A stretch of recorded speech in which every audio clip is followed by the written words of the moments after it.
satunya. Ya, baik. Ya, itu dia sustain gitu. Unilever udah ratusan tahun mungkin umurnya ya. Perusahaannya ratusan. Tapi kalau MLM kemudian ya apalagi produk kekinian-kekinian ya di perusahaan Indonesia lokal lah, itu sulit untuk bertahan di atas 20 tahun aja ya. Adapun misalkan MLM pun bertahan ya itu namanya sisrot ya karena jelas kearomannya. Tapi jarang rata-rata yang melakukan trik-trik bisnisnya lebih banyak dengan kebohongan-kebohongan ya biasanya produknya nggak bagus ya produk yang nggak kurang bagus tidak bisa bersaing sebenarnya akhirnya nggak sustain maka harusnya kita mempunyai tujuan yang ketiga adalah sustainability ya oke nah ini saya mau tahu nih kira-kira berapa profit dari bisnis Anda yang saat ini Anda peroleh mungkin secara persentase aja lah silakan mungkin bisa di share pengalamannya ini ada Mas Skala Robert Malang Mas Edwin Ahlan Bu Azurah ini bisnisnya apa aja ya mungkin juga bisa diketik ya 20% Pak Zaniar bisnisnya travel ya Pak Pak Sulisto bisnisnya furniture kemudian Mas Rizky bisnisnya apa nih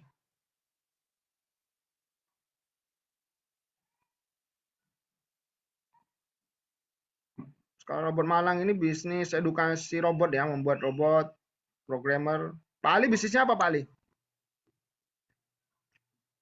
Saya travel Pak.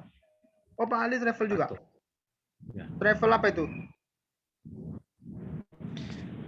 Penjualan tiket. jualan tiket siap Bu Azura bisnisnya apa oh, belum ada bisnis siap oke semoga dengan ilmu qabla amal nanti Allah mudahkan pada saat ya masih berilmu dulu siap ya, pada saat akan buka bisnis sudah ada ilmunya ya karena ilmu ini wasilah untuk kita mudah ya bukan untuk mengejar kekayaan ya ilmu bisnis ini untuk supaya bisnis kita mudah bukan untuk menjadi kaya-kaya ini udah takdir ya baik 20% ya yang lain mungkin ada dari Pak Jania 20% kalau travel berapa kalau travel Pak Ali berapa persen kira-kira ini sama-sama travel tapi ini education journey kalau Pak Janiar ini Ini baru Pak Ido.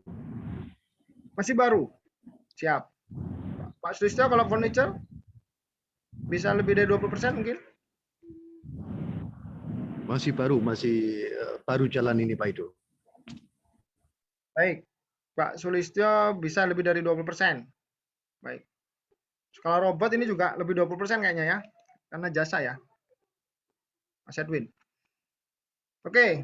Rata-rata alhamdulillah sudah bagus ya profit 20% ini profit yang kalau UMKM itu sudah ideal ya kecuali kalau korporasi ya mungkin profitnya bisa di bawah 20% bahkan di bawah 10%. Cuman memang nominalnya kan besar. Ya, tapi kalau UMKM saran saya minimal memang 20%. Karena nominalnya kan kecil, tidak sebesar korporasi. 20%-nya omset 1 miliar, beda dengan 20%-nya omset 1 triliun kan gitu ya. Sorry, maksud saya 10%-nya 1 triliun. Jika kalau UMKM saya selalu sarankan secara umum ya, secara umum tergantung industrinya juga harusnya profitnya adalah minimal kita settingnya 20%.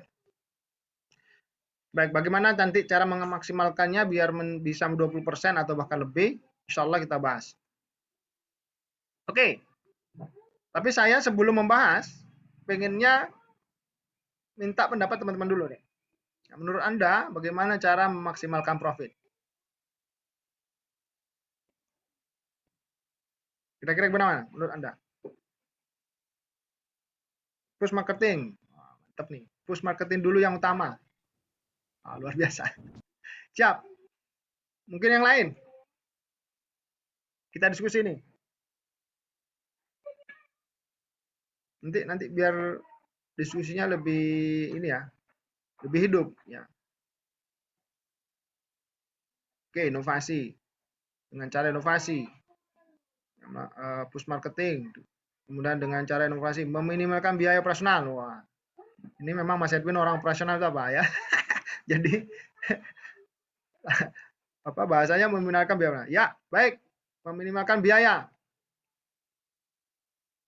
Push marketing. Kemudian ada dengan cara inovasi biar maksimal profitnya. Kemudian ada meminimalkan biaya. Luar biasa ya. Ada lagi nggak? Satu lagi.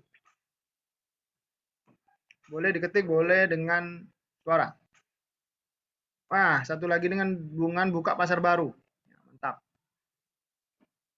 Kayaknya nggak perlu diskusi lagi nih, kan udah tahu semua. Ini mau terus apa enggak nih? Oke, Wafiq Barakallah. Silakan, Pak. Nggak apa-apa.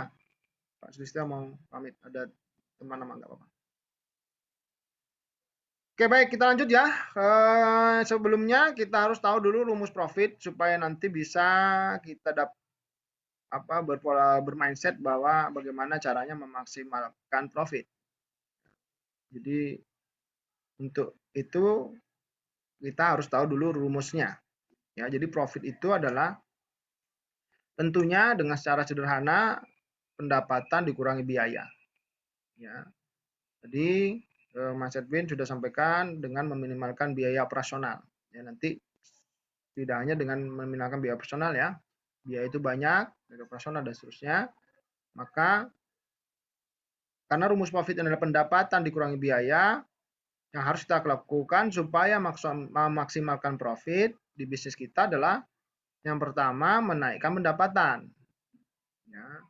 Baru yang kedua menurunkan biaya. Menaikkan pendapatan tadi yang disampaikan Pak Janiar ya juga bisa dengan push marketing, ya kemudian ada tadi dengan inovasi, ada tadi dengan membuka pasar baru, ya nanti insya Allah di bawah ada.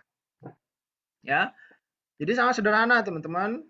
Ya, memaksimalkan profit dalam bisnis kita adalah menaikkan pendapatan dan mengurangi biaya. Dua kegiatan ini yang kita optimalkan dengan ilmu, sehingga insya Allah profit kita akan maksimal. Ya. Oke, yang pertama kita bahas pendapatan. Ya, komponen pertama. Ya, kira-kira menurut teman-teman bagaimana cara menaikkan pendapatan? Tadi sudah disampaikan ya, salah satu push marketing itu sebenarnya untuk menaikkan pendapatan. Kemudian tadi ada inovasi itu juga untuk menaikkan pendapatan. Kemudian tadi ada membuka pasar baru itu juga untuk menaikkan pendapatan. Kira-kira yang lain ada nggak?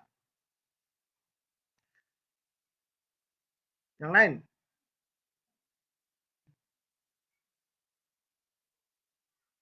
Apa kira-kira untuk menaikkan pendapatan? Dengan menguatkan brand, nah, Masya Allah. Menambah jumlah pelanggan baru, wah siap. Oke. Sekali lagi, ya, untuk bisa menaikkan pendapatan, sebagaimana saya sampaikan tadi, untuk bisa memaksimalkan profit, maka kita harus tahu rumus pendapatan. Ya, dalam hal ini, perspektif keuangan, rumus pendapatan adalah sales atau pendapatan, kuantitas dikali harga. Kalau yang ini, jangan ada yang diturunkan ya. Kalau diturunkan nanti kuantitas dikali harga turun, kuantitas naik ya juga akan bisa menaikkan pendapatan. Begitu pula kuantitas turun, harga naik juga nggak bisa menaikkan pendapatan. Ya, yang tepat adalah menaikkan kuantitas, juga menaikkan harga. Ya, karena pendapatan atau penjualan atau sales itu rumusnya kuantitas dikali harga. Dan caranya supaya naik pendapatannya, ya dilakukanlah hal-hal yang bisa menaikkan kuantitas dan hal-hal yang bisa menaikkan harga. Sehingga kalau dikali, pendapatan kita naik. Itu ya. Misal, menaikkan kuantitas atau harga tetap bisa. Misalkan begini, tapi yang ideal kan dua-duanya. Ya, misalkan kita menjual produknya 10.000 pieces. Harganya 1.000. Berarti kan omsetnya atau pendapatannya adalah 10 juta. Tapi bisa nggak kualitas kita cuma 10.000, kita naikkan harganya 2.000? Bisa. Dengan menaikkan harga 2.000, ya kuantitasnya tetap tidak naikkan, maka pendapatan kita 20 juta. Tapi kalau dua-duanya dinaikkan, ya. Kita jualnya 15.000, harganya 2.000, ya dari 1.000 menjadi 2.000, dari 10.000 menjadi 15.000, maka jelas ya hasilnya akan lebih baik, yaitu 30 juta. Sudah bisa dibayangin ya. Sederhana, kita berpola pikir sederhana aja biar gampang.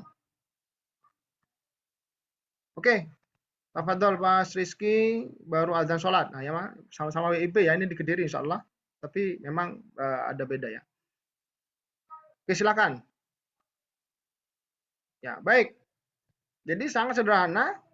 Tadi rumus profit saya ingatkan kembali, hanya dua komponen, pendapatan dan biaya, itu yang hari ini kita bahas bagaimana cara memaksimalkannya, yaitu adalah menaikkan pendapatan dan menurunkan biaya. Kemudian kalau ingin menaikkan pendapatan, kita harus tahu rumusnya, yaitu kuantitas dikali harga. Maka yang ideal naikkan dua-duanya. Ya, dan bagaimana caranya nanti kita bahas ya di bawah. Ya. Jika menaikkan salah satunya ya belum ideal. Ya tadi kita sudah simulasikan ya, pada saat naik dua-duanya maka pendapatannya naik signifikan. Nah, jika harga saja yang naik, kuantitas nggak naik, itu naik tapi tidak signifikan atau belum optimal. Begitu pula jika hanya kuantitasnya naik, harganya tidak naik, maka juga belum optimal. Oke. Yang pertama, komponen pertama adalah menaikkan kuantitas. Dalam hal ini kita berbicara dua hal.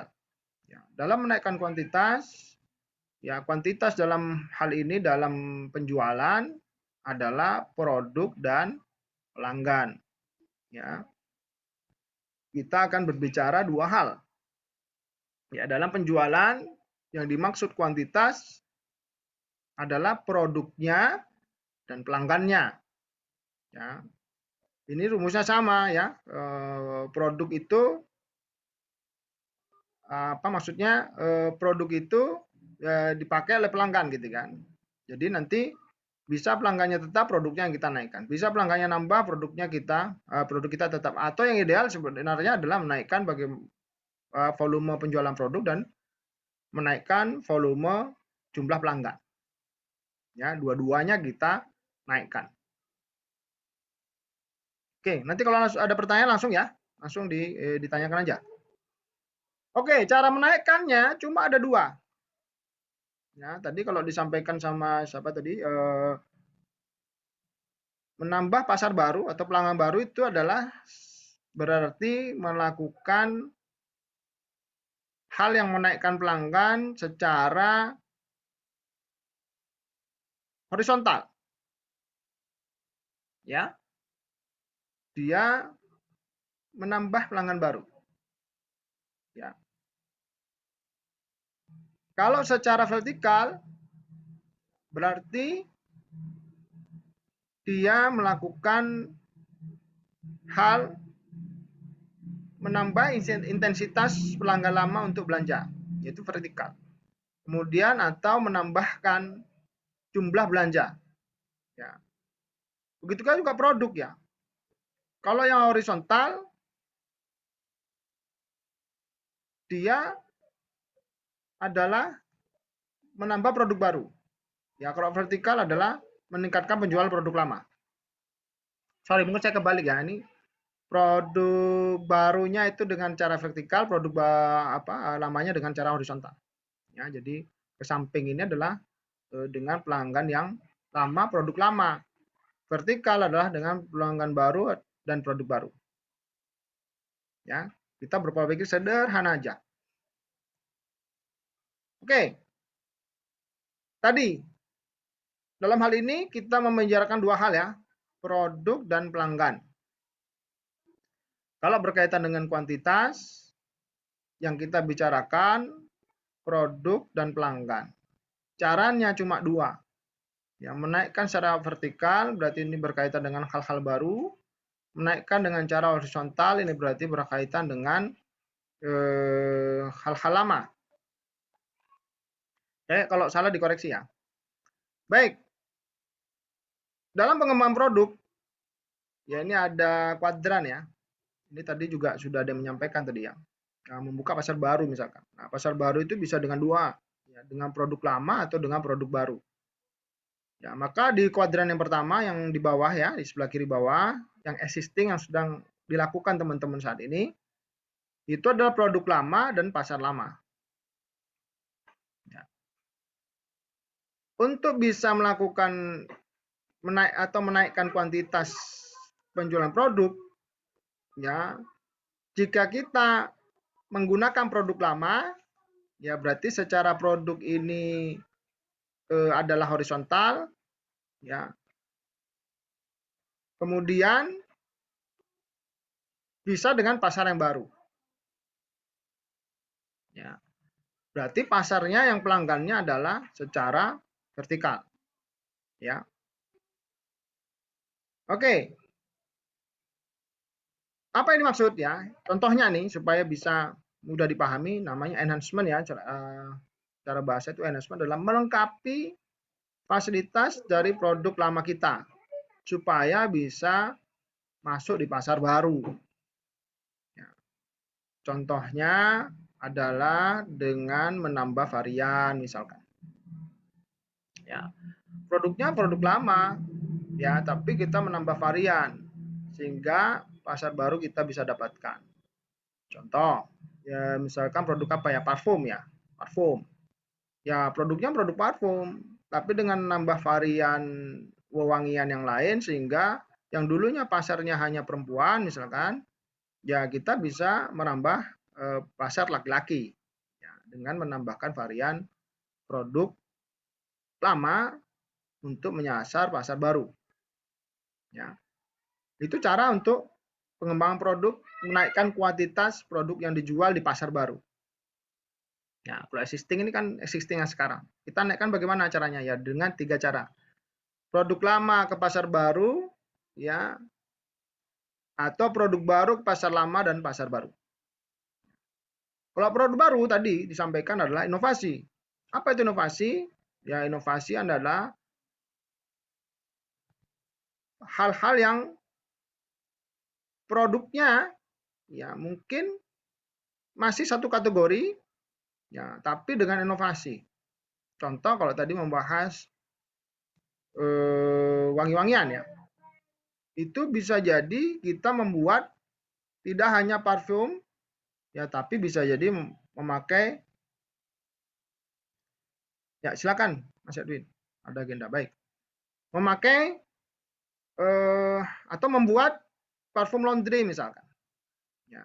Atau saya contohkan travel ya. Kalau travelnya jual tiket, ya misalkan kita dengan produk baru, kita di industri yang sama, misalkan ini tiket pesawat kita jual misalkan penginapan ya. Itu produk baru dengan pasar lama dia kita lakukan inovasi. Ya ada yang kelas apa pengusaha di kelas saya waktu itu dia makanan bayi. Ya, usahanya makanan bayi. Terus ternyata dia bisa membuat produk baru ya dengan tapi waktu itu dia menyasar kalau makanan bayi menyasar pasar baru ya dengan menyasar ibunya. Tapi dengan cara apa? Inovasi dengan begini. Jadi makanan bayi itu ternyata bagus untuk kulit. Nah, di situ akhirnya dia beliaunya membuat produk perawatan kulit dari base makanan bayi tadi. Ya karena tidak mengandung MSG dan seterusnya dan itu fresh semua ya. Sehingga bisa buat lulur dan seterusnya. Ya ini salah satu yang dilakukan untuk kalau itu dia diversifikasi ya, produknya baru, pasarnya baru. Ya, jadi ibunya kalau yang tadi makanan bayi itu anaknya, bayinya, akhirnya dengan pengembangan produk tadi, dia menyasar ibunya. Sehingga ada diversifikasi dan akhirnya menaikkan kuantitas produk yang terjual. Ya, kalau produk baru pasar lama tadi, produknya tetap di kategori yang sama, tetapi dia menyasar pasar lama. Ya, yang paling mudah adalah sebenarnya adalah produk baru ya di enhancement. Ya, kemarin juga ada ikut kelas kita keuangan itu jualan baju bayi, ya baju bayi. Saya sampaikan tadi ya di depan ada yang menyampaikan bahwa masih ada apa? masih daya beli turun dan seterusnya.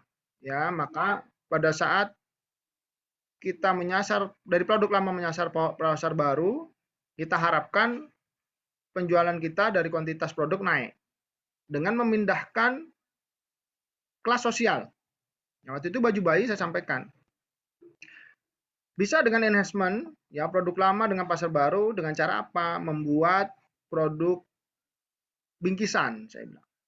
Nah, kalau sekarang pasarnya menengah ke bawah, lagi nggak bagus, keuangannya lagi pemulihan ekonomi, insya Allah pasar kelas B, kelas A ini masih kuat keuangannya kan. Apalagi sudah mulai pulih, ya sehingga saya sampaikan, ya coba dibuat produk bingkisan. Ya. Jadi nggak dijual hanya produk baju bayinya, tapi dibuat enhancement atau melengkapi dengan produk bingkisan. Sehingga kita harapkan mendapatkan pasar baru menengah ke atas. Jadi produk bingkisannya kita eksklusifkan, ya, barangnya eksklusif sehingga bisa menjangkau pasar baru dengan produk lama.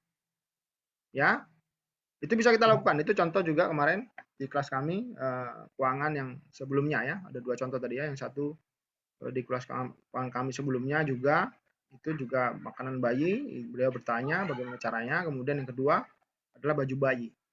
Ya. Nah ini kadang kita belum kepikiran nih. Ya kalau UMKM belum kita lakukan, ya belum memaksimalkan. Ya, begitu pula ya, yang sudah menengah ya, yang sudah miliaran tadi 4 miliar kan kadang dalam melakukan enhancement, inovasi, bahkan diversifikasi ini belum maksimal. Ya.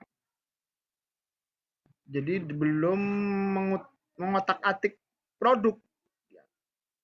Mikirnya cuman bagaimana menaikkan omset tapi belum dengan strategi. Ya harusnya jika kita membahas kuantitas berkaitan dengan produk, kuantitas tadi berkaitan dengan 2 hal ya. Untuk mendapatkan penjualan, maka yang kita bicarakan adalah 4 kuadran ini. Atau lebih tepatnya 3 kuadran yang selain existing. Ya, bagaimana kita mengembangkan produk kita untuk pasar lama maupun pasar baru. Ya, di industri sama. Jadi nggak perlu bikin bisnis baru lagi, ya kan, untuk menambahkan pendapatan kita gitu, untuk menaik penjualan. Nggak perlu ya. Mentok-mentok dia produk baru, pasar baru di industri yang sama. Ya, tadi dari makanan bayi dijadikan perawatan kulit.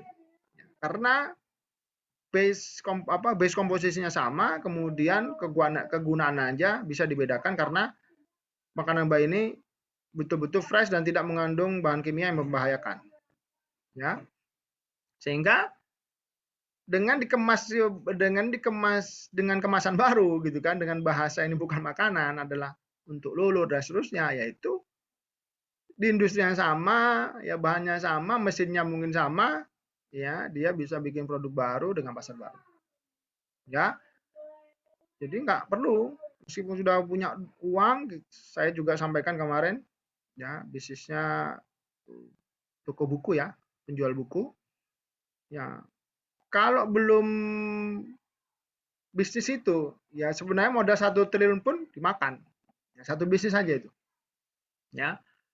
Kalau belum 1 triliun modalnya yang masuk itu menurut saya belum maksimal tuh. Kalau nilai neracanya belum 1 triliun, kayaknya belum bisa, masih sangat banyak yang perlu kita lakukan. Ya, jadi jangan keburu-buru buka bisnis baru, ya itu mengganggu konsentrasi. Kecuali muaranya nggak di kita, ya muaranya bisnis baru tersebut sudah di orang lain, ya, atau bisnis lama kita sudah muaranya ke orang lain yang memutuskan, memikirkan, bukan kita lagi. Ya intinya kalau bahasanya itu board of direction-nya bukan kita gitu ya. Sehingga kita bisa jadi buka bisnis baru. Tapi kalau muaranya masih di kita, apalagi 100%, ya belum ada yang bisa didelegasikan dan seterusnya, ya menurut saya jangan. Ya. Karena akan mengganggu menurut saya mengganggu ibadah kita ya. Jadi ngapain kita bersusah-susah diri untuk hal-hanya perihal dunia. Seharusnya kita memudahkan diri sehingga ya, ibadah kita yang makhluk lain, mencari ilmu dan seterusnya, ilmu agama Itu bisa kita lakukan dengan maksimal. Ya, jadi kembangkan dulu produknya, baru nanti jika sudah tadi kalau saya batasan saya 1 triliun sudah modalnya, neracanya baru itu mungkin bisa bikin bisnis baru. Baik, yang kedua kita membicarakan pelanggan ya. Tadi rumusnya adalah kuantitas ya, maksud saya komponen kuantitas itu adalah produk dan pelanggan. Ya, untuk meningkatkan pelanggan itu ada 4. Ya, yang pertama upselling. Ya, upselling ini adalah dari pelanggan lama ya, berarti secara vertikal ya. Itu upselling itu tadi saya sampaikan meningkatkan intensitas pembelian dan meningkatkan nominal pembelian. Ya, bisa dengan cross selling ya. Misalkan begini. Contohnya ya. Jika pelanggan kita, dan makanya database ini penting teman-teman. Ya, database pelanggan ini sangat penting karena ini yang kita olah, yang akan kita lakukan kegiatan upselling, switching, new customer atau new market. Ya, dari situ kita akan tahu apa yang harus kita lakukan karena kita punya database. Ya. Database pelanggan yang sudah ada, ya berarti pelanggan ini berarti kan yang sudah pernah beli, itu bagaimana intensitasnya dinaikkan, itu yang pertama. Itu yang nomor 1 ya, upselling. Ya, upselling itu ada 2, menaikkan intensitas dan menaikkan jumlah pembelian. Ya. Jadi kita lihat kalau beliau membelinya setahun sekali, ya kalau travel journey ini kayaknya ya biasanya setahun sekali gitu ya. Ini bagaimana jadi dua kali setahun atau lebih dari itu. Kenapa? Ya karena bisa jadi yang beli bukan dia, tapi bisa jadi dari orang lain. Ya, berarti new customer. Intinya intensitasnya dinaikkan. Kemudian jumlah belanjanya dinaikkan. Ya, ini biasanya strateginya dengan cross selling. Ya, misalkan jualan apa tadi? Travel ya. Tiket misalkan, ya bisa dengan cross selling sekalian jual hotel. Ya, penginapan.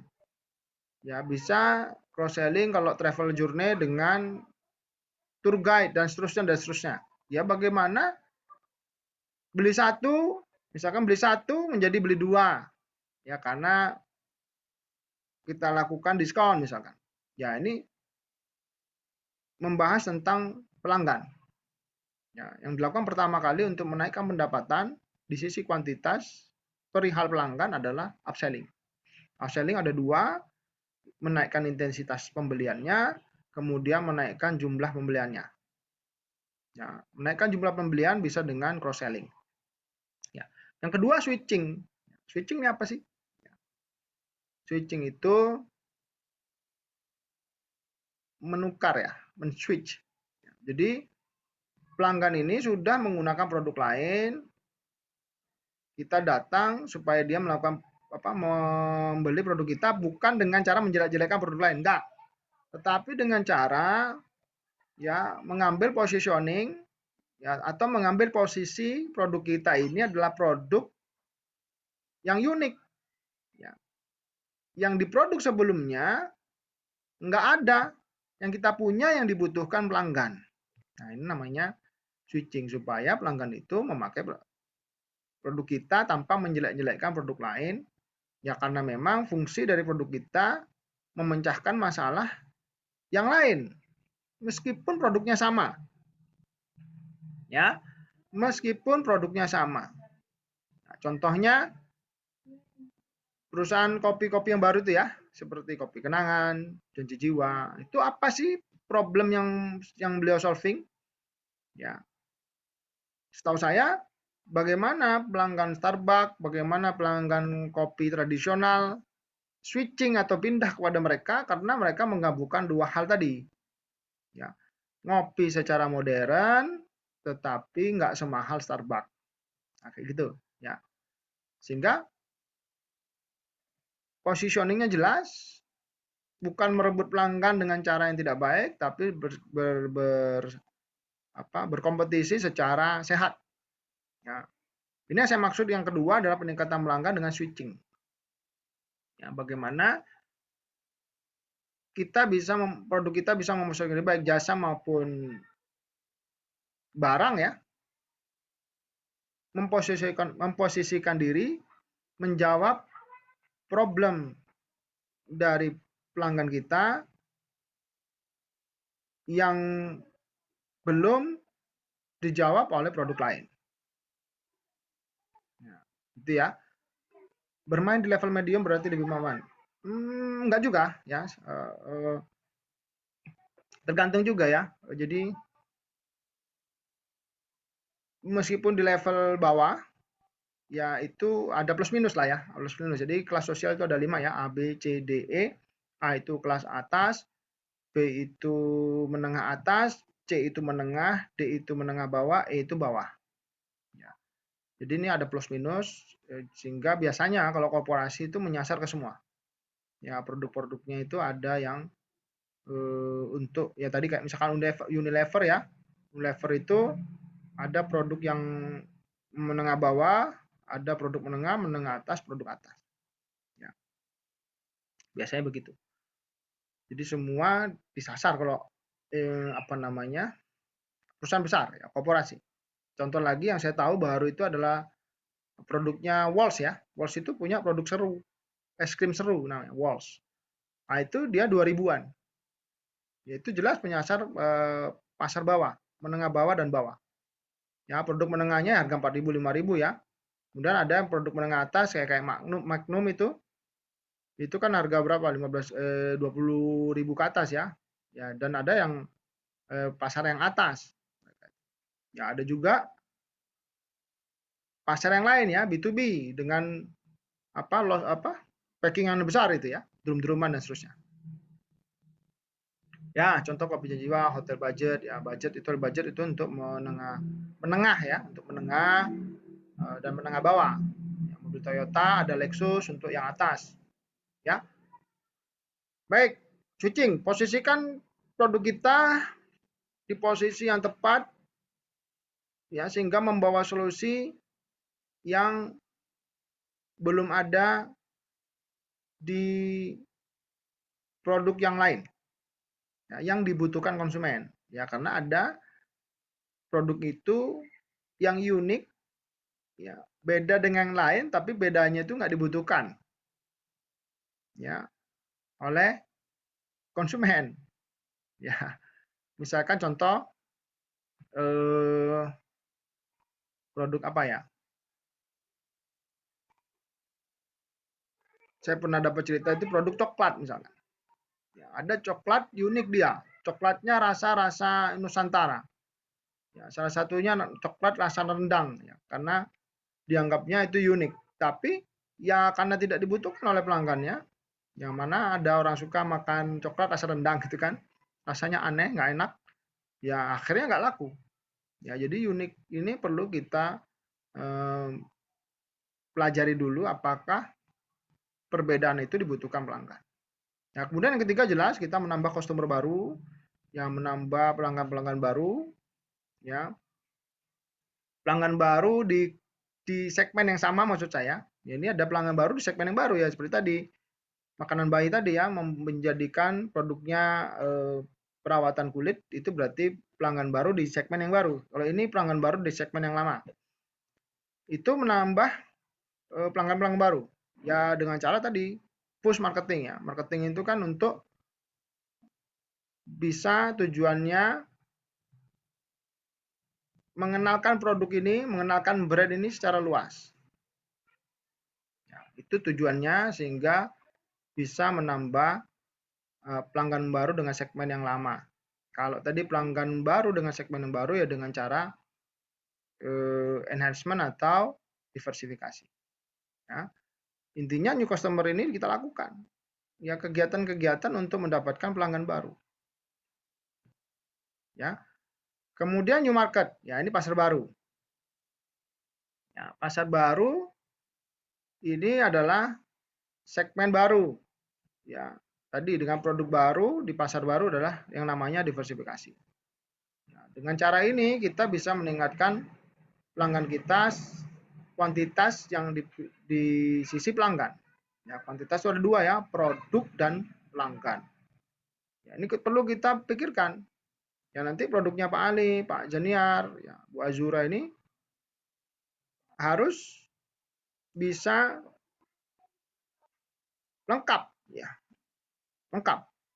Yang pertama jelas posisinya, sehingga tidak sama dengan produk yang lain, tetapi menjawab masalah yang belum terjawab di produk yang lain. Kemudian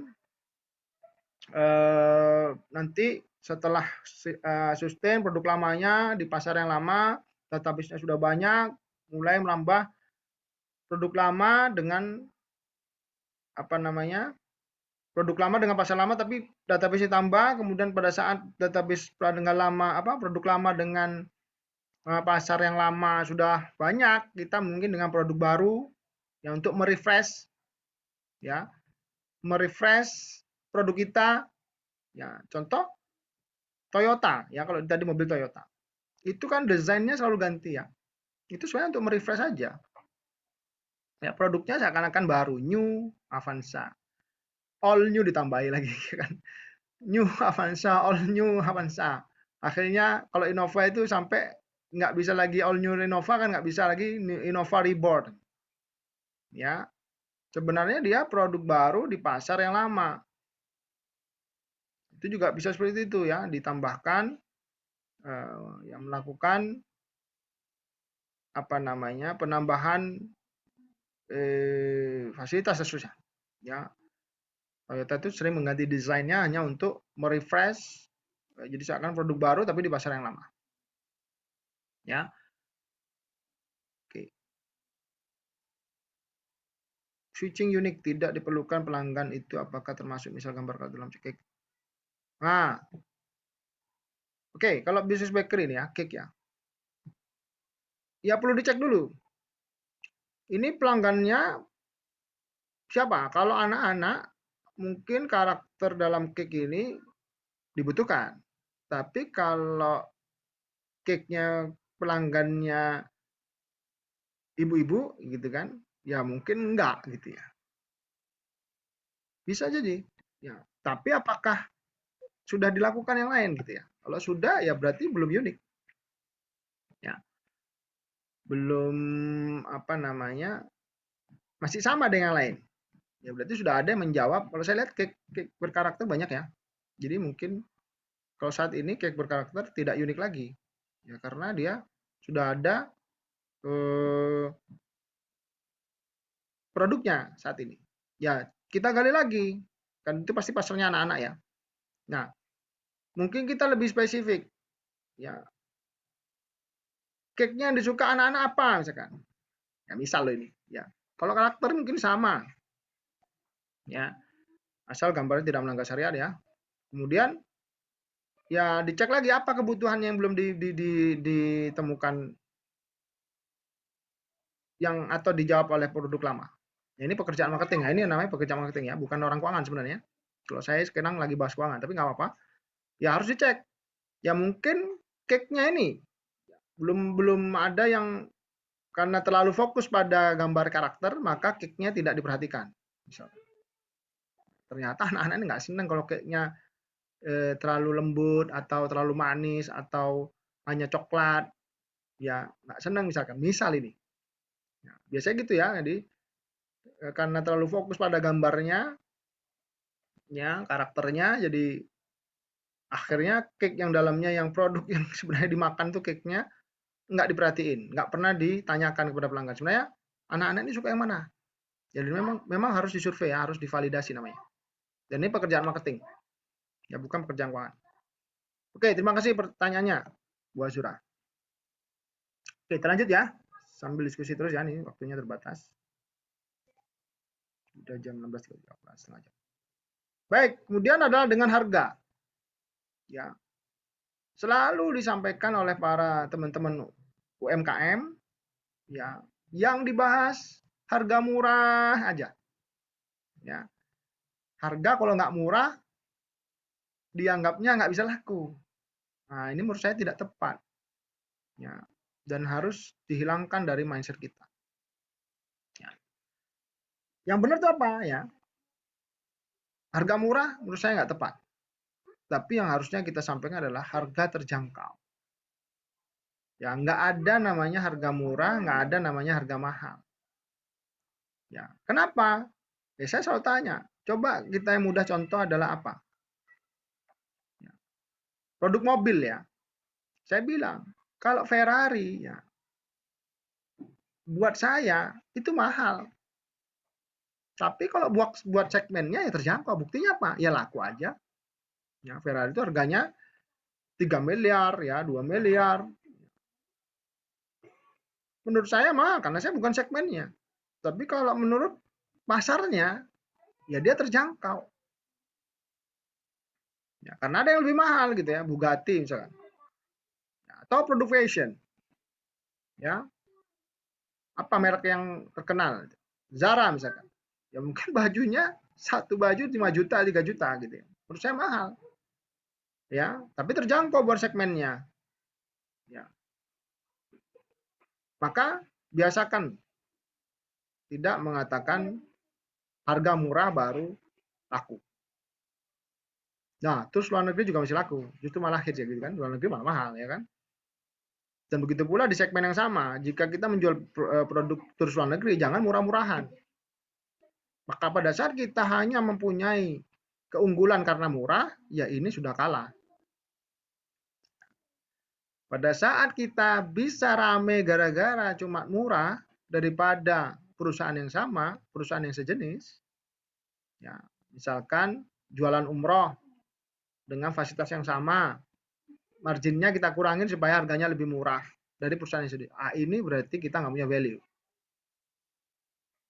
Produk kita nggak punya value, perusahaan kita nggak punya value, produk kita nggak punya unique proposition selling.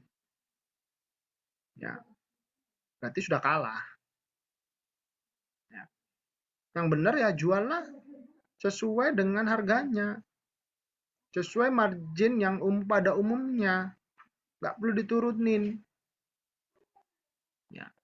Makanya saya selalu sampaikan, jangan khawatir pada saat pelanggan kita berpindah kepada produk yang kualitasnya lebih jelek, ya, karena cari murah, nggak usah. Begitu pula kita nggak usah khawatir kepada produk yang kualitas sama tapi jual lebih murah. Ya perusahaan ini berarti medisnya kecil, ya, nggak usah khawatir. Yang kita khawatirkan adalah apa? Pada saat pelanggan kita pindah, ya karena ada perusahaan yang bisa memberikan kualitas lebih baik. Apalagi meskipun harganya mahal, ini kita khawatir. Kalau pindah kepada yang lebih jelek, ya, kemudian pindah karena lebih murah tetapi sebenarnya marginnya perusahaan yang dikurangi, berarti kita punya margin lebih yang bisa kita investasikan, nanti kita bahas di biaya. Untuk bisa menambah value dari perusahaan kita. Sehingga perusahaan kita lebih sustain dan akhirnya bisa jadi pelanggan lama tadi kembali pada kita. Ya.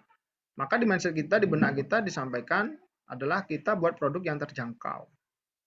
Kalau kita sasar menengah kelas bawah misalkan, es krim harga 5.000, 10.000 mahal. Nggak terjangkau buat mereka. Maka Walls masuk di pasar itu dengan harga 2.000-an saja. Ya kan? Namanya es krim seru. Ya, mungkin kalau ada yang belum tahu ya, coba di pasar itu memang lagi penetrasi pasar ya. Jadi freezernya masih nggak merata. Tapi di kantor kita ya untuk Pila mungkin Pak Janier pernah ke sana ya. Itu ada ya Walls seru namanya. Ya, 2.000-an. Ya. Nah, ini yang harus kita perbaiki cara berpikir. Sehingga bagaimana bisa harga terjangkau, maka juallah di segmen yang tepat. Yang pertama, kemudian berikan value. Ya, berikan nilai. Ya, baik pada brand kita dengan cara melakukan marketing. Ya, marketing ini sebenarnya kan untuk brand image, ya, brand awareness dan seterusnya. Jadi bagaimana bagaimana produk kita ini sudah nggak dibanding-bandingkan dengan produk yang sama. Contoh jualan umroh, fasilitasnya sama, terus dibanding-bandingkan, oh itu lebih murah. Terus kita nggak bisa jelaskan, akhirnya produk pelanggan ini beli tempat lain yang lebih murah karena memang dia pikir ini sama. Ya, contoh saya kalau naik travel nih, dari Malang ke Juanda misalkan, saya cari yang normal, minimal normal, nggak usah murah deh. Antara harga kan 80.000 sampai 120.000. Ya, tapi ada yang mahal, saya pernah tanya ada 150 140, lah apa bedanya? Ya, saya ke 120.000 aja minimal, atau yang 100.000 yang umum itu 100.000, ada yang lebih murah 80.000. Ya, nggak haruslah yang murah, paling nggak harga pasar.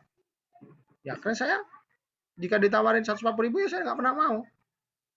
Ya karena dia nggak bisa menceritakan apa bedanya kamu. Apakah mobilnya dijamin pasti Innovareborn misalkan, dijamin sopirnya lebih ramah, ya kan? Karena saya mungkin nggak suka musik, pasti nggak ada musiknya, ya tenang kita naiknya, dan pasti lewat tol misalkan. Kalau yang 120, 180 itu kan harus nambah ya kita pakai tol itu. Ya, nah itu baru. Ya ini ide buat travel ini nggak ada. Travel yang pasti lewat tol ini. Kok aneh, saya bilang. Padahal banyak yang butuh. Takut jual mahal. Padahal ada juga yang jual mahal, tapi nggak dipastikan kita lewat tol lah, repot juga. Ya, ini pengalaman saya karena berpuluh-puluh kali ya, bahkan ratusan kali sudah naik travel dari Malang Juanda, Juanda Malang ya. Segmen yang tepat saya tuju, the right product on the right market, betul. Ya, jadi nggak perlu kita bersaing itu dalam harga. Ya kita kalau di produk yang sama persis sudah, ya seperti tadi produk umroh dengan fasilitas sama, produk travel dengan fasilitas yang sama, minimal kita mengambil harga yang tengah dari harga yang beredar, dari harga pasar yang beredar. Tadi kan kalau travel Juanda Malang itu biasanya 80 sampai 120 maksimal. Ya kita ambil yang 100. Ya. Tetapi kita memberikan value yang lebih. Bagaimana caranya kan gitu kan? Jadi adanya harganya terjangkau dan tidak dibanding-bandingkan sudah. Karena betul-betul di market yang tepat, kemudian value-nya kita bangun. Ya, membangun value ini dengan cara marketing. Ya, dengan cara marketing. Ini strategi harga. Makanya dari kuantitas dikali harga, bagaimana harga kita bisa naikkan. Bahasanya begitu ya, menaikkan harga yang sebelumnya sekarang ini. Ya, dengan range harga yang mungkin sekarang kita ngambil rendah atau menengah, kita naikkan yang harga eceran tertinggi lah, bahasanya begitu. Ya, itu harus dengan value. Sehingga pelanggan kita, segmen kita sudah nggak sensitif harga lagi. Ya, bagaimana menurunkan sensitivitas harga ini adalah dengan memberikan nilai, memberikan value pada produk kita. Ya. Oke, industri pariwisata terus berinovasi setelah 2 tahun libur, betul. Ya, kebutuhannya sudah beda karena marketnya beda sekarang ya. Oke, semoga dipahami ya ini ya. Waktunya kita terbatas. Lanjut ke biaya ya. Oke.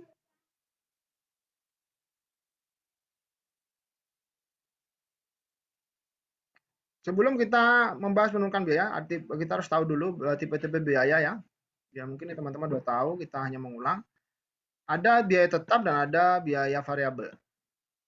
Nah, ini tipenya dia ada 2. Kalau biaya tetap itu akan tetap dikeluarkan meskipun kita tidak melakukan, kalau kita produsen tidak memproduksi.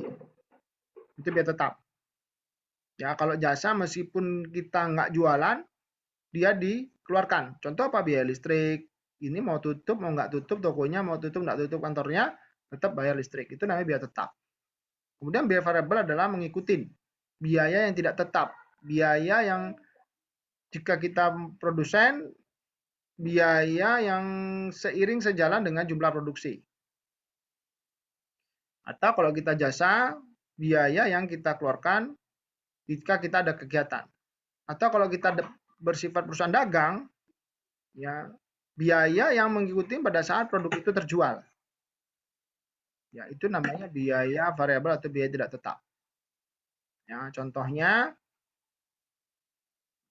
kalau misalkan di perusahaan jasa ya tadi biaya variabelnya misalkan fee dari marketing ya, ini juga bisa produk perusahaan dagang ya. Fee sales ini kita keluarkan jika ada penjualan, nggak ada yang nggak, gaji pokoknya saja kan gitu ya, itu fee cost. Nah kalau produsen pasti ya, kalau seperti bahan baku itu variabel kan. Kalau kita nggak produksi, iya bahan baku nggak kita keluarkan. Fee cost tadi ya, ini pengertiannya lah. Sebelum kita melihat, menuju bagaimana caranya, tadi ya rumusnya menaikkan atau memaksimalkan profit. Profit itu rumusnya kalau masih ingat teman-teman tadi adalah pendapatan dikurangi biaya. Sebelum kita bicara pendapatan kita udah bicarakan ya, meskipun dengan waktu terbatas nih. Kalau biaya, ya kita harus tahu pertama tipenya dulu, ya karakternya. Kemudian jenisnya, ya, jenisnya juga harus kita ketahui. Ya sebelum kita membahas bagaimana menurunkan biaya. Ya ini yang jarang dibahas nih. Ya. Di webinar lainnya setahu saya ya. Jenis biaya itu ada bad cost atau biaya yang tidak baik, bad itu ya. Ada yang good cost atau biaya yang baik, good, atau yang best cost. Ini biaya yang terbaik. Nah, kok bisa? Ya, biasanya mindset kita, biaya ini pokoknya jelek pokoknya. Biaya bagaimana? Nah, ini pertanyaan bagus. Marketing cost jangan dicantumkan, oh, ya kan? Jarang dibajetin biasanya. Ya, padahal itu bisa jadi termasuk best cost. Apakah marketing cost termasuk best cost? Nah, benar. Ya, jadi saya jelaskan pengertiannya. Best cost itu adalah biaya-biaya yang kita keluarkan tetapi tidak ada manfaat sama sekali pada bisnis kita. Ya, dia lebih hal pemborosan. Dampaknya nggak terlihat dan bahkan tidak ada dampak. Ya, contohnya apa? Contohnya misalkan kita menggaji manajer tetapi manajernya nggak bisa berfungsi dengan baik. Ya, padahal gajinya gede. Itu bad cost. Ya. Kalau good cost, dia biaya-biaya yang berdampak cenderung pada internal. Contoh apa? Kalau kita tadi biaya gaji, ya biaya gaji yang bisa memotivasi karyawan bekerja secara produktif. Ya meskipun gajinya bagus, tinggi misalkan, tapi kalau dia mengakibatkan karyawan kita ini bekerja secara produktif, yaitu good cost. Ya, makanya kalau korporasi itu gajinya nggak mungkin di bawah UMR, bahkan cenderung mencukupin ya. Saya pernah sering baca ya, beberapa ya, tapi tidak semua. Nah, di perusahaan lokal Indonesia itu ada namanya Flip, perusahaan Flip. Flip itu ya aplikasi transfer gratis itu ya. Itu sama karyawan luar biasa dia. Ya, kepuasan karyawannya tinggi. Sehingga seharusnya menurut saya kinerja karyawannya bagus. Ya, jadi kemarin kata karyawannya, saya baca di LinkedIn gitu ya, itu Flip itu memberikan kado, ya, hadiah pada karyawannya tanpa disangka-sangka. Bingkisan, parcel waktu lebaran. Waktu COVID waktu itu tahun 2020 gitu ya. 2021 sorry. Ya, meskipun isinya sederhana lah ya, makanan ringan anak-anak, diapers dan segala macam ya. Itu tapi membuat moral ya. Kemudian karena WFA ada karyawan yang nggak minta, tapi perusahaan melihat dia butuh AC dibelikan AC. Ya, itu good cost, itu biaya dalam accounting, dalam keuangan. Tapi biaya tersebut adalah good cost. Ya, kalau perusahaan memandang semua biaya itu jelek, nah ini bahaya. Ya, perusahaannya nggak bisa tumbuh, nggak bisa berkembang. Ya, maka biaya itu nggak semuanya bad cost, nggak semuanya dikatakan jelek. Ada juga yang good cost. Good cost ini biaya-biaya yang bisa menaikkan atau berkaitan dengan karyawan atau berkaitan dengan internal. Ya. Banyak tadi ya, berdasarkan gaji dan seterusnya. Kemudian 3 adalah base cost. Base cost ini apa sih? Ya tadi.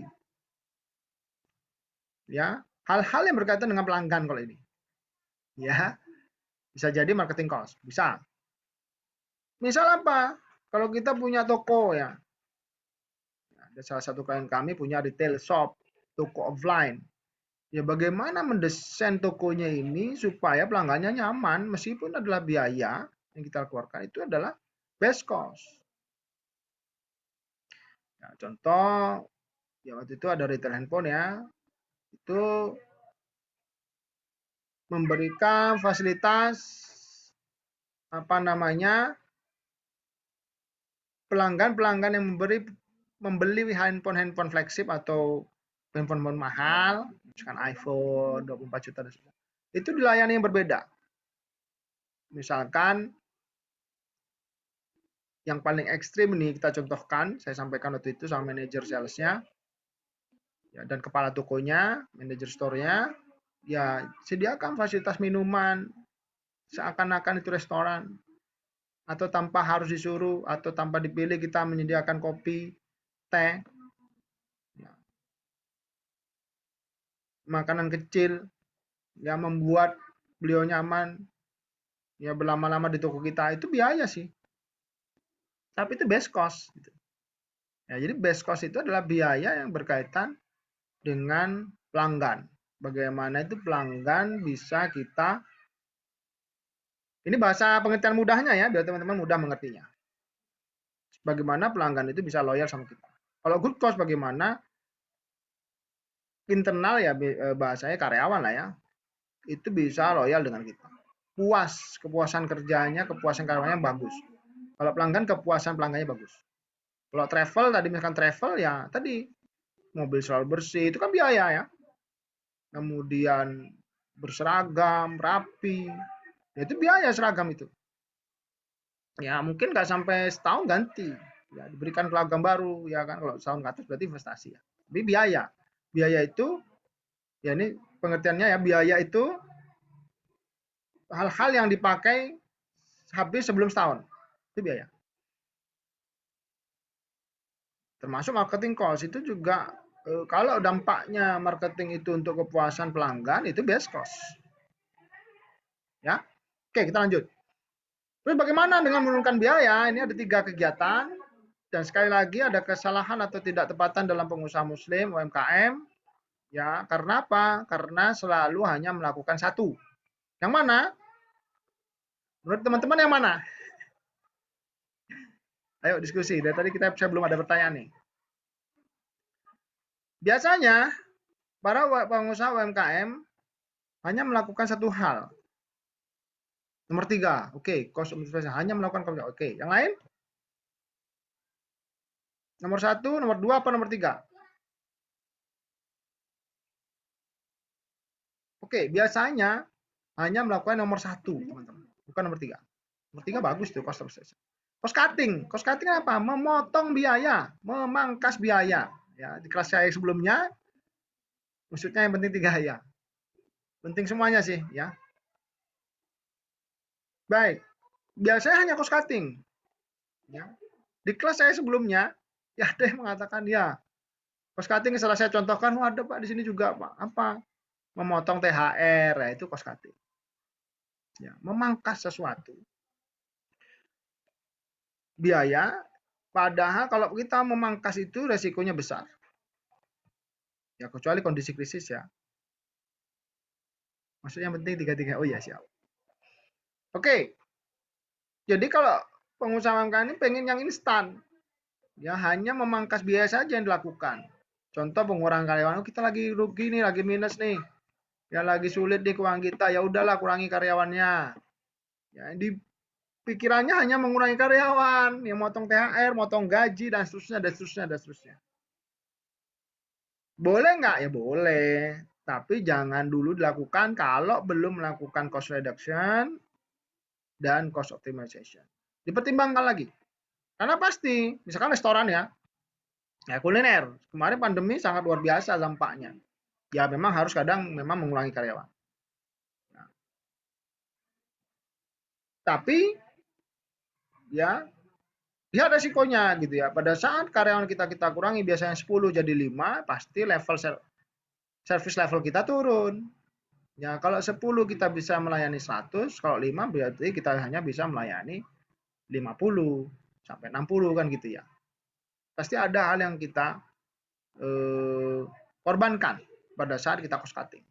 Ya, tadi motong THR ya memang krisis sih, boleh kita lakukan itu. Tapi kepuasan kerja karyawan pasti akan turun. Nah, sehingga produktivitas bisa jadi rendah. Loyalitas berarti terganggu.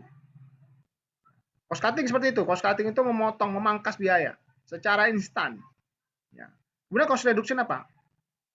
Ya, cost reduction itulah, nah ini sebenarnya yang menurunkan biaya. Ya, seperti apa? Memperbaiki proses, ya kan nggak pernah dipikirkan.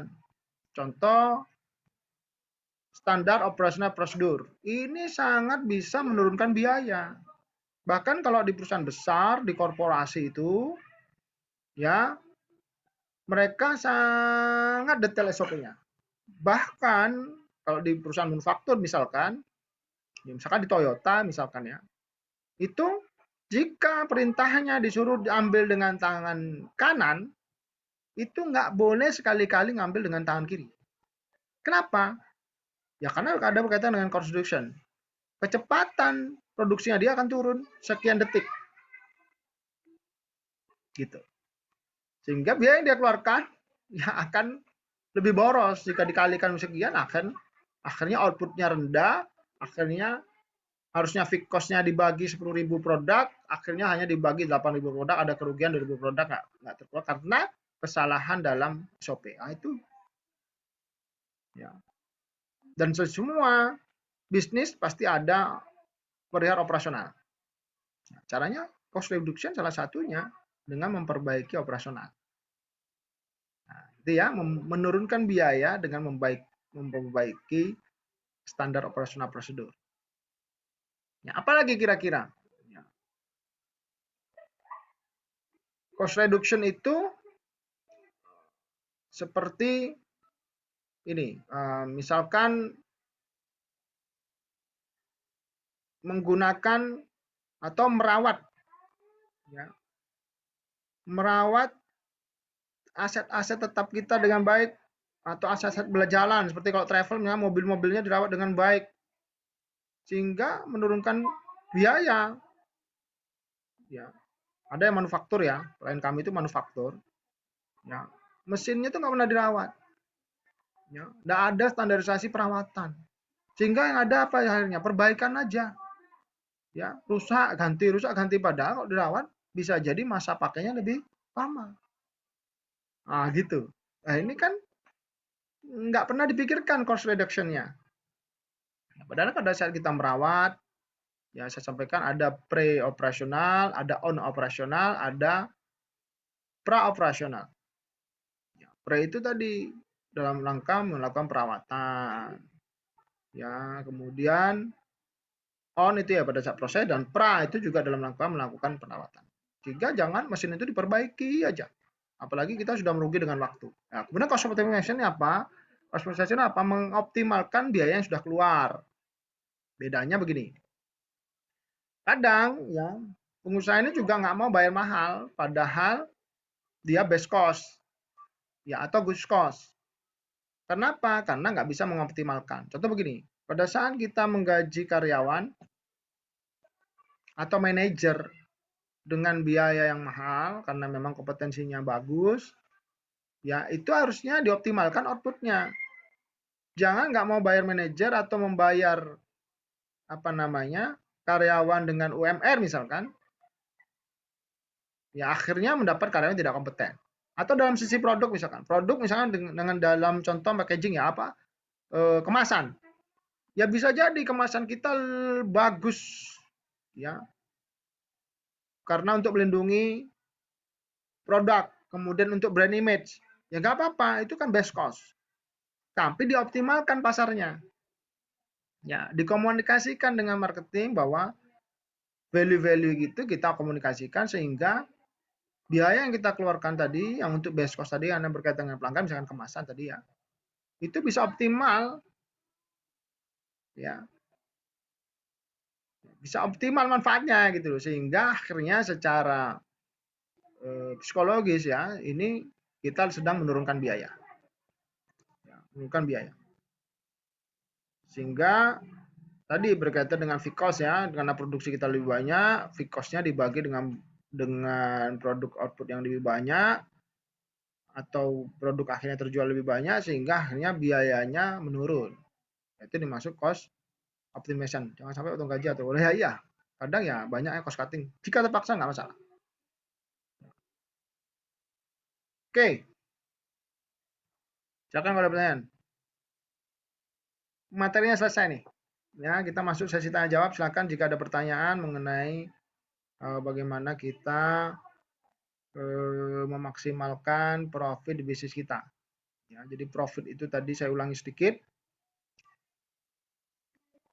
Rumusnya adalah pendapatan dikurang biaya, sehingga jika kita profitnya ingin maksimal, maka naikkan pendapatan dan turunkan biaya. Ya, pendapatan rumusnya adalah kuantitas dikali harga, maka jika kita pendapatannya ingin naik, ya dua-duanya naikkan. Kuantitas tadi berkaitan dengan produk, kemudian berkaitan dengan pelanggan, cara naikkannya bisa vertikal, bisa horizontal, ya dengan strategi tadi. Kemudian adalah harga, ya bisa kita naikkan, ya bahasanya adalah harga terjangkau, ya sehingga value-nya kita naikkan maka harga tidak lagi sensitif. Nah, jangan melayani. Jadi begini, kalau ada produk yang sama, ya di industri yang sama dengan segmen yang sama menurunkan harga, kita nggak perlu ikut-ikutan menurunkan harga, ya. Kemudian untuk menurunkan biaya, ya ada dua hal tipe biaya, fixed cost dan variable cost, ya kemudian ada bad cost, good cost dan best cost untuk jenisnya, sehingga tidak semua biaya itu tidak baik, ya bahkan ada yang bisa biaya yang terbaik adalah biaya yang kita keluarkan untuk kepuasan pelanggan yang semua berkaitan dengan kepentingan pelanggan. Ya, begitu pula ada yang biaya yang baik adalah biaya yang untuk kepentingan internal termasuk adalah karyawan. Ya, baru bad cost adalah biaya-biaya yang manfaatnya kita tidak rasakan, maka biaya-biaya yang tidak kita rasakan manfaatnya, bad cost tadi bisa kita pangkas. Yaitu yang kita lakukan adalah cost cutting tadi.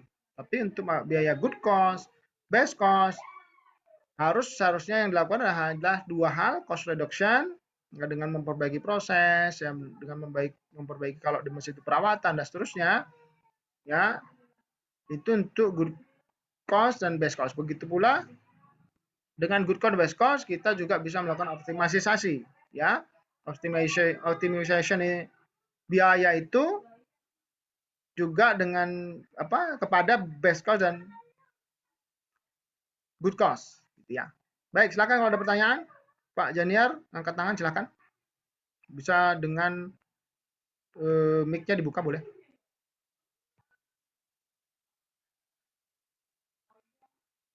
Atau kalau bisa diketik ya nih. Maksudnya. Bentar, saya lihat ya pertanyaannya. Ini banyak pertanyaannya. Tanya tentang Mario yang kadang perusahaan sangat awan dalam hal ini. Bagaimana cara menaikkan perusahaan dengan marketing komunitas ini? Ya, karena ini adalah ujian tombak perusahaan. Apakah bisa ditambahkan dalam rumus menaikkan profit tadi? Oke, rumus menaikkan profit nggak bisa. Ya, dia memang harus berkaitan dengan biaya. Ya, biaya ini adalah biaya marketing termasuk. Ya, bagaimana cara meyakinkannya? Jadi begini. Tadi pola pikirnya bagaimana biaya marketing tadi adalah dianggap sebagai best cost. Ya, jadi impact to sales-nya, ya dampak pada penjualannya,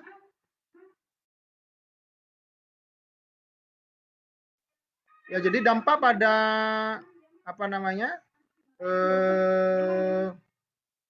penjualannya itu kita ceritakan. Jadi marketing impact to sales-nya itu bagaimana. Nah itu nanti perusahaan akan sadar, oh iya dengan kita melakukan ini maka impact to sales, karena pastinya biasanya kita akan kaitkan dengan impact to sales-nya. Kemudian kita kaitkan dengan maksimal profitnya. Ya kalau penjualan naik, biaya tetapnya tetap, kemudian meskipun diikuti dengan variable cost, ya pasti profitnya naik. Sehingga tadi ya, kalau ingin meyakinkan perusahaannya, biaya yang kita keluarkan ini adalah di tanah good cost dan best cost, bukan di bad cost. Maka ceritakan dampaknya. Ya kalau kita ngiklan dampaknya apa? Ya harus tahu. Ya harus ceritakan dampak impact to sales-nya by nominal ya, karena biaya ini kan pasti nominal rupiah. Saya mengeluarkan 1 juta untuk iklan, tapi saya akan punya target dari 1 juta iklan ini adalah misalkan angka lah minimal, angka minimal. Angkanya apa? Misalkan menambah database konsumen baru sebanyak 10.000 misal. Karena database konsumen baru ini bisa kita kelola untuk meningkatkan penjualan. Gitu ya. Itu tadi. Semoga menjawab ya. Jadi bagaimana perusahaan itu yakin dengan biaya marketing yang kita keluarkan adalah meyakinkannya bagaimana dia menjadi good cost atau bahkan menjadi best cost. Ya, sehingga impact to sales-nya disampaikan, impact untuk internalnya tadi kan database konsumen itu untuk internal tuh berarti good cost. Ya, kita bisa nambah dengan iklan 1 juta, nambah database-nya bisa 100.000 ya. Ya udah, database itu penting. Ya, termasuk hal yang berharga. Ya udah, akhirnya insya Allah akan diizinkan pengeluaran biayanya 1 juta. Oke. Siap. Ada yang lagi? Yang lain kira-kira? Sebelum kita akhiri ya, karena sudah kelewatan 10 menit. Nanti kalau ada pertanyaan silahkan disampaikan di nomor official kami, bisa ya di WhatsApp, bisa di IG kita, Zera Consulting ya, message bisa. Kalau yang sudah punya nomor pribadi saya silahkan ditanyakan juga bisa. Pilihan-pilihan hal yang mengenai apa yang kita pelajari ini atau pilihan-pilihan hal yang mengenai bisnis. Nah. Baik, sekiranya nggak ada pertanyaan lagi ya. Alhamdulillah. Semoga apa yang kita lakukan hari ini menjadi pahala di sisi Allah SWT. Kemudian apa yang teman-teman pelajari hari ini bisa diterapkan di bisnis masing-masing. Ya, selalu Allah mudahkan urusan teman-teman semua, urusan kita semua. Kemudian untuk Bu Azura dimudahkan ya, untuk punya bisnis yang bisa menghasilkan profit, ya, kemudian bertumbuh, ya, dan sustain, ya, atau bertahan. Dan yang paling penting adalah bermanfaat seluas-luasnya, sebesar-besarnya, sebaik-baiknya untuk kaum muslimin. Baik, saya akhiri dengan doa kafaratul majelis. Subhanakallahumma bihamdik, asyhadu an la ilaha illa anta, astaghfiruka wa atubu ilaik. Assalamualaikum warahmatullahi wabarakatuh. Jazakumullahu khairan wa barakallahu fikum.